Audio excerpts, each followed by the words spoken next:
যি যোৰাবাটৰ যি কৃত্ৰিম বানপানীৰ যি সমস্যা, এই সমস্যাক লৈ কোনো সমাধান নাই। বিভাগীয় কৰ্তৃপক্ষই কোনো কাম নকৰে, চৰকাৰৰ কোনো ইয়াত ভূমিকা দেখা নাই। আমি বিগত 20 বছৰ ধৰি এই সমস্যাত উজনি নামনি যাত্ৰীসকলে, যোৰাবাটবাসীয়ে, ডিমৰীয়াবাসীয়ে এই সমস্যাত ভুগি আছে।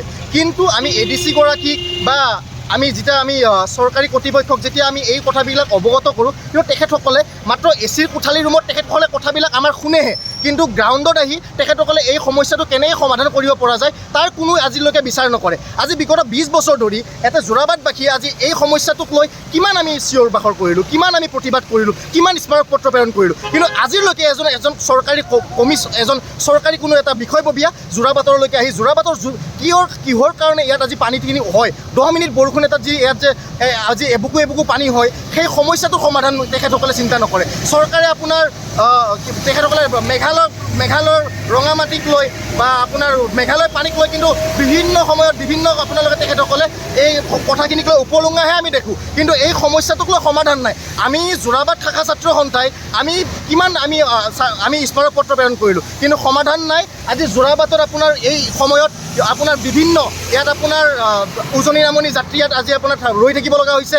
আজি ৰোগীয়ে আপোনাৰ হস্পিটেল গৈ পোৱা নাই। আজি যিবিলাক মানুহে আজি চাগে ক'ৰবাত এয়াৰপৰ্টত যাব আহিছিলে বা কিছুমানে আপোনাৰ ৰেলৱে ষ্টেচন যাব আহিছিলে, কিন্তু তেখেতসকলে গৈ পোৱা নাই। কিন্তু এই সমস্যাটোৰ সমাধান কেতিয়া হ'ব আমাৰ চৰকাৰলৈ, সেইটো প্ৰশ্ন।